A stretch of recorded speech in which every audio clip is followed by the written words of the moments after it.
Tout ce qu'on retiendra ce soir, c'est les 3 points et la victoire du Paris Saint-Germain et rien d'autre, les postos. Mais aussi, on retiendra la prestation XXXL de Donnarumma qui a fait plusieurs arrêts décisifs, de très bonnes sorties et surtout un penalty arrêté. Et très clairement, ce soir, Gigi Donnarumma est l'homme du match, très clairement. Même si Neymar a mis un très beau but sur une passe incroyable de Léo Messi. Léo Messi, le poissard, qui tape encore sur le poteau de la tête. 13e poteau de Léo Messi depuis qu'il a signé au Paris Saint-Germain. Mais la prestation du Paris Saint-Germain ce soir, surtout en deuxième mi-temps, où Brest nous a marché dessus, où on a complètement arrêté de jouer, où notre défense centrale, surtout Kipembe et Sergio Ramos, qui étaient complètement à l'agonie, au bois, aux abonnés absents, très clairement, on ne peut pas continuer avec cette défense centrale toute l'année. Ce soir, Danilo a été impressionnant. Danilo, en ce début de saison, fait des performances XXL, des masterclass. Je ne sais même pas si Danilo Pereira ce soir a perdu un seul ballon. Il a été parfait de A à Z, Danilo. Il va falloir en parler de Danilo titulaire. Franchement, moi je mettrais Danilo titulaire, je sortirais Sergio Ramos et je mettrais une défense centrale Marquinhos, Kipembe, Danilo. Pour moi, Sergio Ramos ce soir, il est pas loin de la correctionnelle, il est pas loin de la maison de retraite, très clairement. Parce que ce soir, Sergio Ramos, il n'est pas au niveau et il faut lui faire comprendre. Il faut lui faire comprendre à Sergio Ramos que même si tu touches 13 millions d'euros par mois, t'es pas en vacances au Paris Saint-Germain. Là, t'es pas en MLS, t'es pas dans le championnat chinois ou le championnat du Qatar. Là, t'es au Paris Saint-Germain, t'es en Ligue 1, tu joues encore la Ligue des Champions. Et là, t'es aux abonnés absents. Alors pourtant, le Paris Saint-Germain avait très bien commencé ce début de saison, franchement, mais là, entre la deuxième mi-temps de la Juve et ce match contre Brest, là vraiment, j'ai pas aimé la compo de Galtier, j'ai pas aimé les choix de Galtier. Forcé de constater que le Paris Saint-Germain n'a pas du tout de banc. Voilà, très clairement, n'a pas du tout de banc. C'est pour moi une faute professionnelle de ne pas avoir recruté un défenseur central de plus. On va parler du match et après on va parler des choses quand même qui m'ont quand même très attristé et très énervé ce soir. Très clairement. Parce que déjà, tu as une dépendance Messi, Neymar, Mbappé. C'est-à-dire que même s'il en manque un des trois, tu vas avoir des problèmes. Parce qu'on a vu Hugo Ekitike rentrer. Alors certes, il n'a pas beaucoup de temps de jeu, mais physiquement, il va falloir qu'il prenne du muscle. Il va falloir qu'il s'affirme parce que très clairement, pour moi, c'est trop léger. Hugo Ekitike, voilà, c'est une tige, c'est un cure-dent. Il n'a aucun physique, il n'a aucune accélération. Alors certes, il lui faut encore un temps de jeu, du temps de jeu. Faut qu'il progresse, il a une grosse marge de progression, mais là ce soir les choix de Galtier je ne comprends pas. Je pense que très clairement là il faut changer de système. Alors on a vu un Neymar en feu en première mi-temps, à son habitude comme au début de saison. Neymar très clairement rien à lui reprocher. Ce qui m'a impressionné en Neymar surtout c'est ses replis défensifs. À un moment donné Neymar tu le retrouvais en défense centrale en train de défendre, en train de récupérer des ballons. Bon il a pris un carton jaune bête mais il marque, il défend, il se bat, il court. Franchement le Neymar je ne le reconnais plus, très clairement. Messi aussi a fait une bonne prestation.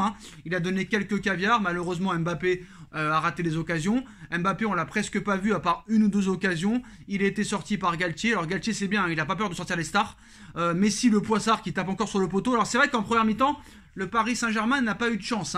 Ils n'ont pas réussi à concrétiser leurs occasions. Mais c'est vrai qu'on a vu un Paris Saint-Germain très très lent. On avait l'impression de retourner au mois de avril ou février dernier sous l'ère Pochettino. Là, très clairement, entre la deuxième mi-temps de la Juve et le match contre Brest, on avait l'impression que c'était le PSG de Pochettino ou le PSG de Thomas Tuchel. Et ça, on n'a plus envie de voir ça. Et très clairement, ce match, malgré la victoire, je suis très énervé. Très clairement, je suis très énervé parce que déjà, on s'était habitué à voir du beau football, du beau jeu, une équipe qui a toujours envie de marquer. Et là, quand tu vois les changements de Galtier entre la deuxième mi-temps de la Juve et le match de ce soir, le mec te fait rentrer des défenseurs par peur de prendre un but et par peur de concéder le nul. Non, non, non, non. Galtier, tu n'es pas à Nice, tu n'es pas à Lille, tu n'es pas à Saint-Etienne. Là, tu dois continuer sur ta ligne de conduite en voulant très clairement écraser et fracasser l'adversaire. Et là, très clairement, on voit que le PSG a de plus en plus de mal. Mais je ne comprends pas la composition d'équipe, très clairement. Pourquoi Mukiele ne joue pas? Pourquoi Ramos est là ce soir? Mukiele, Danilo, Kipembe, ce soir, ça aurait été très bien. Alors Kipembe, très clairement, Kipembe et Ramos ce soir, c'est à la limite du supportable. Combien de pertes de balles? Combien de mauvaises relances? Combien de mauvaises anticipations? Combien de débordements? C'est pas possible. Kipembe et Ramos se sont fait allumer tout le match. Et ça, ce n'est pas acceptable, ce n'est pas normal. Hakimi, il est vraiment en dessous depuis quelques matchs maintenant. Franchement, c'est très inquiétant. C'est très inquiétant. Alors là, tu as un match à Haïfa mercredi soir. Il va falloir vite te remettre en question parce que même Verratti et Vitinha n'ont pas réellement pesé au milieu de terrain. Et très clairement, Brest a dominé toute la deuxième mi-temps. Et ça, c'est pas acceptable. Alors on a vu un Neymar en feu, mais Paris qui n'a pas joué ce soir. Le Paris Saint-Germain a été inexistant. À part peut-être les 20 ou 25 premières minutes, Paris n'a pas du tout forcé. On a vu un Neymar en feu. Après, les points positifs, qu'est-ce que je pourrais ressortir? On a les 3 points. On a la victoire. On a un Neymar qui a été encore une fois fantastique. On a un Danilo qui m'a impressionné. Et Danilo m'impressionne depuis le début de saison. Et je pense que Danilo a 100 fois sa place en tant que titulaire devant Kimpembe ou devant Ramos ou devant Marquinhos. Danilo doit être titulaire dans ses défenses centrales. Danilo doit être titulaire dans l'arrière-garde du Paris Saint-Germain. Je le dis très clairement.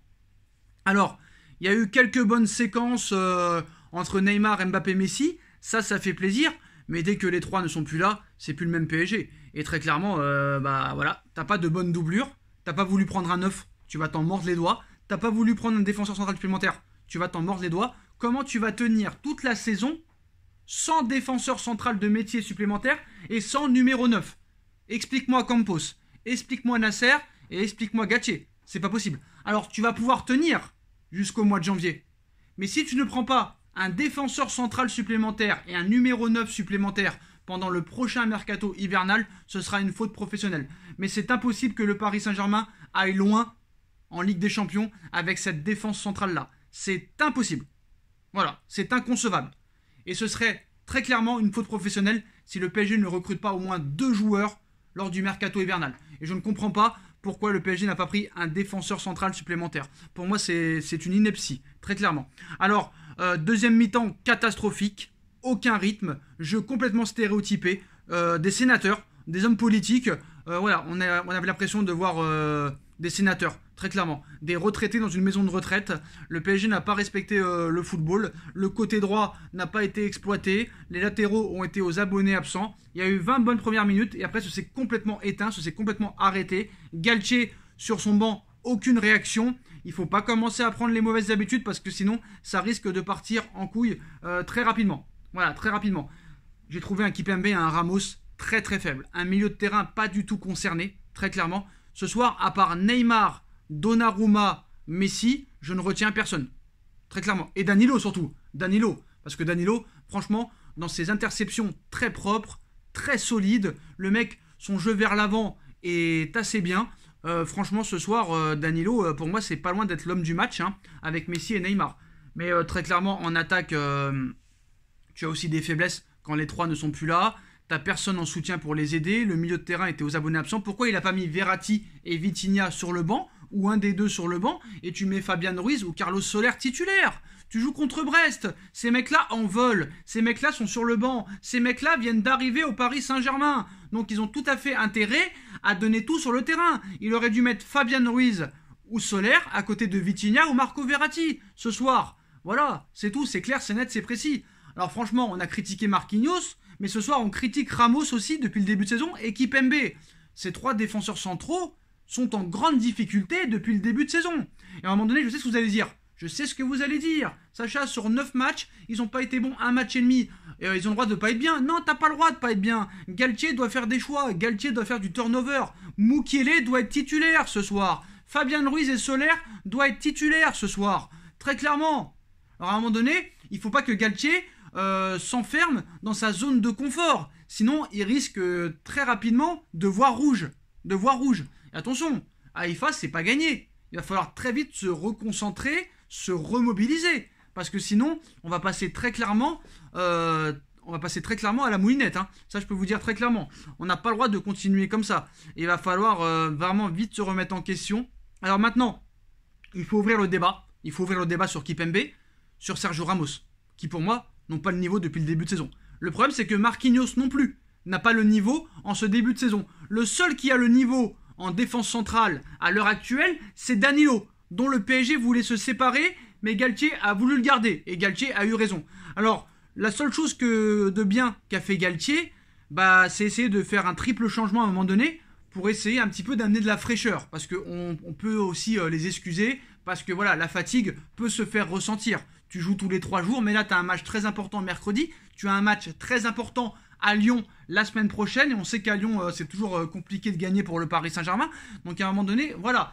Et là, pour moi d'ailleurs, il n'y a pas pénalty, même si Kimpembe a fait un mauvais match, pour moi, il n'y a pas pénalty, Et Donnarumma, très clairement, Donnarumma a su se remettre en question.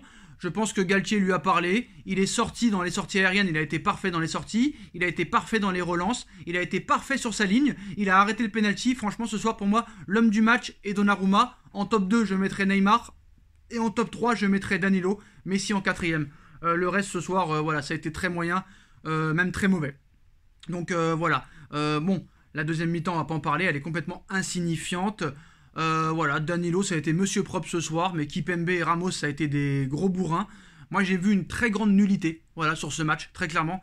Tellement prévisible que l'équipe n'allait pas tout donner. Il aurait fallu plus faire tourner. Voilà, pour moi, c'est l'erreur de Galtier ce soir qui aurait dû faire plus de turnover.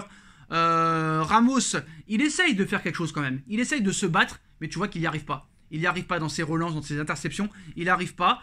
Bref. Il a quand même été moins mauvais que Kimpembe, mais voilà, j'ai pas du tout aimé la prestation du Paris Saint-Germain qui arrache cette petite victoire 1-0, et c'est pas du tout en adéquation et en cohérence avec ce qu'on a vu lors des 7 ou 8 premiers matchs où le PSG mettait des 5, des 5, des 7, etc. etc. Donc ce soir, je peux vous dire qu'on a eu très très chaud, mais on s'en sort. Est-ce qu'on va avoir de la chance? Je ne sais pas, mais voilà, pour l'instant, il n'y a pas vraiment de plus-value au niveau des recrues, à part peut-être Vitinha. Je vais attendre de voir ce que ça donne avec le temps. Est-ce que Galtier est l'homme de la situation? Je suis incapable de répondre pour le moment. Ça dépendra de ses choix, ça dépendra de sa remise en question, de son discours, de son autorité. Mais là, très clairement, cette deuxième mi-temps contre la Juve et ce match contre Brest, il va falloir très vite les oublier et très vite se plonger dans le match de mercredi face à Haïfa en Ligue des Champions, en espérant faire une meilleure prestation, parce que je pense que ce ne sera pas dur de faire une meilleure prestation.